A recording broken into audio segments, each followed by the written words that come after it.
Hey, thanks for watching Four Colored Commentary. I'm Mark Allen, and we are back for another installment of our Atlas Seaboard Comics retrospective. Retrospective on the books published by the company back in the Bronze Age. Now, let me state again. I would love to call myself an Atlas Seaboard completist, but I'm not. I have most of what they turned out. I do not have all of it.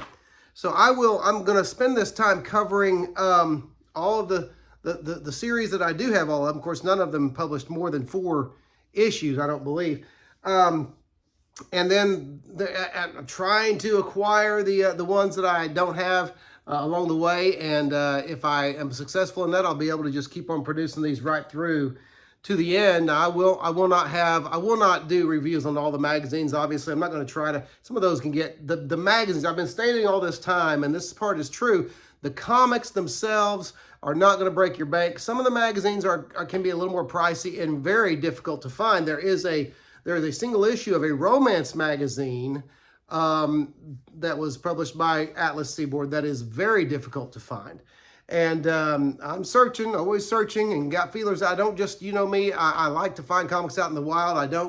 Not only do I not do exclusively eBay, I don't count on eBay as my main, as my main source. I have feelers out, okay? And so anyway, I like to have feelers out and check with other collectors and local stores and that kind of thing. So anyway, this is the 7th installment, I believe, part 7.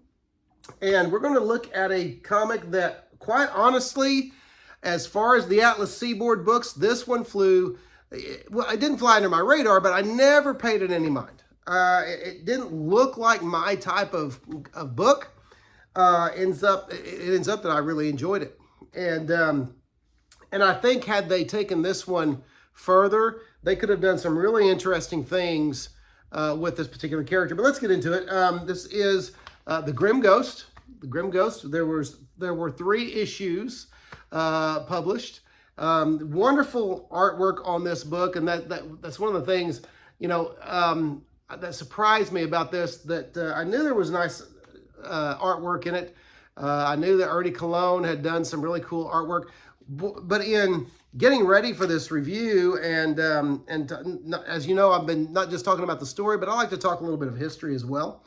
But what I didn't realize, I never realized that Ernie Colon was such a prolific artist. Ernie Colon did comic books, did superhero comics, did adventure comics, he did some romance stuff. He even did Richie Rich. He has a very well-known, now I'm not a Richie Rich guy, but the Richie Rich fans, the true fans, know Ernie Colon as a very good Richie Rich artist, a well-known Richie Rich artist. And so anyway, but he was of course, the penciler for this series, all 3 issues. Unusual for an Atlas Seaboard series to go all of its issues with the same artist, but created and scripted, written by Michael Fleischer, with art by Ernie Colon, and edited by Jeff Roven. I'm going to get into, going to state during this video, in this video here, you're going to see, in my opinion, what the best thing that Jeff Roven did for Atlas Seaboard while he was editor. And by the way, he was only about 21 years old when he was made editor, very young in the business, obviously.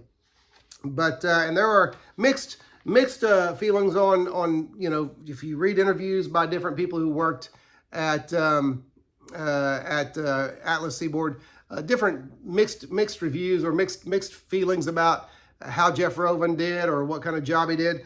Ernie Colon loved Jeff Roven, and so they worked really well together, which is good. It kind of shows in this book, in part that Ernie Colon got to stay on all 3 issues. Even though the writer changed in the last issue. We'll get into that. Well, I'll just tell you, Tony Isabella wrote the 3rd issue, but it didn't really cause much of a break in the story, or it wasn't jolting at all, so it was really well done. But Michael Fleischer wrote issues 1 and 2 with Ernie Colon doing the art, and Jeff Roven, of course, editing. So here's the cover to number 1. What you have is the story. of a man who, let me find his, I should know his name, Dunsinane, Matthew, I think. Here, let me find it here. I usually have this stuff, doggone it, I usually have this stuff all ready.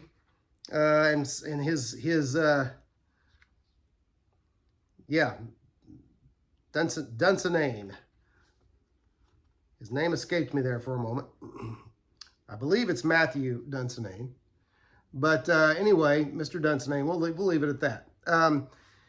Dunsinane is a man in the 1700s. He is a rich man. He is a society man. He is also a highwayman. He's a robber. He's a thief. But he does it with class. He does it with style. And he's not truly, well, I shouldn't say he's not truly evil. It is evil to steal. It is a sin to steal. But he's not the worst of the worst by any means. He's a Robin Hood without the giving to the poor thing, okay? And so he's charming, he's debonair, he loves the ladies, and he's not an evil guy. He just steals, and he shouldn't steal. He's a thief, okay? He is a thief. He's a rotten thief. But there you go. So anyway, let's not make too much about it. It's a comic book. That's what I keep trying to tell myself. All right. So he is hung for his crime. Spoiler alert. Sorry. Spoiler alert. Always assume these are going to have spoilers. He is hung for the crime, and he goes to hell, and he makes a deal with the devil, basically, to go not back to the 17th or back to the 18th century, but to the 20th century, because people are much more evil there. Okay, but I don't know. I think there's always been plenty of evil to go around in the world every century. I don't think I'd try to qualify any of it. But anyway, Satan wants him to go to the 20th century to send back criminals, or stop evil, stop criminals, and send them to hell. So anyway, that's the premise. And it's got very much a Spectre feel, kind of very much a Ghost Rider feel in some sense. I wish I was more familiar with the Golden Age Ghost Rider, pre the motorcycle riding Ghost Rider, but the white ghostly figure on the white horse, and I think maybe that was kind of the same kind of deal. Somebody who knows more about that than I do mention in the comments how close or how far I am on that. But he was spectral anyway, and so very much a Spectre feel, and a little bit of a Ghost Rider feel. There's a first splash page there on issue 1. Beautiful stuff, okay, just beautiful. And let's see if I can find some more. Just I really like, and he of course is inking his own pencils here. Here's some more imagery from issue number 1. So really cool stuff there. Okay, so as we go on to issue number 2, we get into in my opinion, the best thing Jeff Rovin did during his time at Atlas Seaboard, and that is this. You see this beautiful, beautiful cover. Okay, so one day Ernie comes into Jeff's office and says, "Hey, I had an idea for a cover for Grim Ghost, and I had to, I had to put it down on paper. It was in my mind, and so I started doing this cover." And he brought it in. He did it in one night, and he brought it in, and Rovin loved it. And Rovin had a fear that Martin Goodman would shoot it down because he shot a lot of good covers down.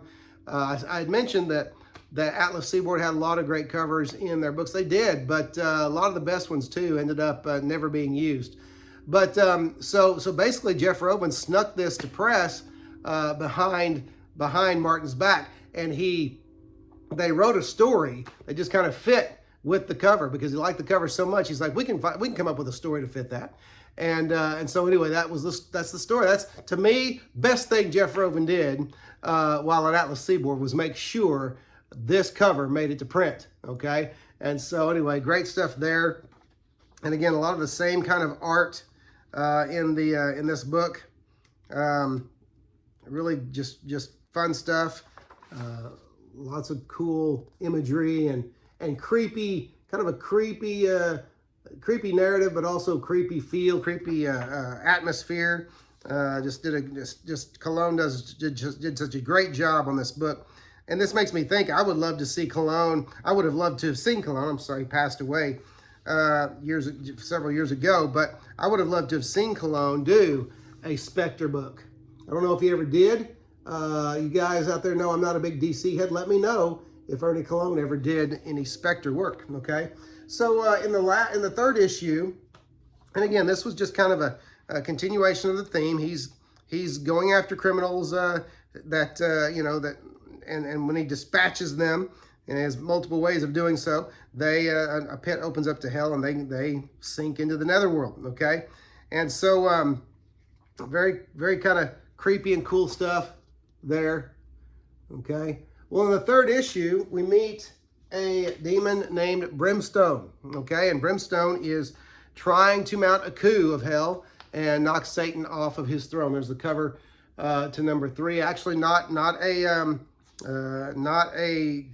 Ernie Cologne cover here. This is a very fine Russ Heath cover. Okay, so a little bit different from the other two. You can tell difference in style, but Russ, who's going to complain about Russ Heath? Okay, no one.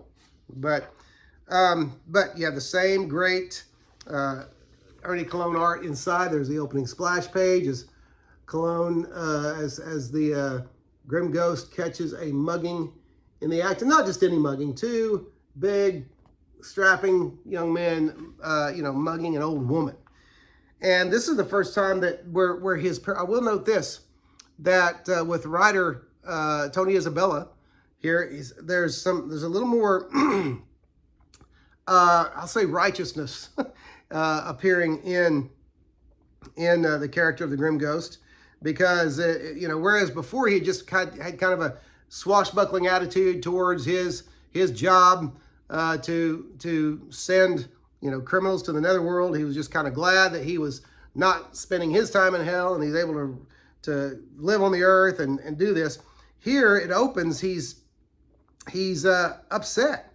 He despises it, says that the cowardice shown by these 2 men as they mug this old woman. And so he's the characters are starting to grow a little bit, starting to be fleshed out a little bit in issue 3. Really would have loved to have seen this book continue, even though it's kind of a dark theme. And so anyway, you may have noticed that Ernie Cologne, he is not a traditional type of comics art, not a traditional style, but a style very suited to this book, and does have some some really great storytelling chops. Here's a great great 2 pages of panels, unconventional panels with of course a single panel here, a splash page here, and then some unconventional storytelling going on over there. So great stuff, lots of fun. This is again Grim Ghost, and lots of fun, just a lot of just different, really very different, like nothing that is being offered today, certainly. And nothing that's been offered in a long time, to my knowledge, anyway. And so, very cool stuff there. So that's Grim Ghost, 3 issues. Again, I don't go back and I don't go and check all of these titles to see what they're doing on eBay in this case. But my guess is, based upon my pretty wide knowledge of acquiring these books over the years, you're not going to pay a lot for most of these comic books. And so again, it's worth tracking them down. It's not like you're tracking down a run of Silver and Bronze Age Captain America or Iron Man or something like that. These you're going to get for a lot more reasonable prices. So anyway, here you go. Grim Ghost, 3 issues from Atlas Seaboard. Really good stuff. Different and dark, creepy, but not without merit. Okay, so good stuff here. Worth going and finding it. And so I encourage you to do so. I also encourage you to subscribe to 4Color Commentary if you haven't, and to comment. You know me, that's most important. Please comment on the videos and get talking about it. When we talk about these things, we learn. A lot of times we learn stuff. We learn stuff from comments that other people made and that kind of thing, and even bits of history and that kind of thing. So anyway, comment and share the video if you like. Go ahead and share that. Give people links to it. But anyway, glad you came. Glad people are enjoying these, and I'm going to keep on going. for as long as I can, until my Atlas Seaboard stock wears out. And then someone maybe can cover the things I didn't cover. But anyway, that's it for now. Thanks for watching Forecomer Commentary, and we'll see you next video.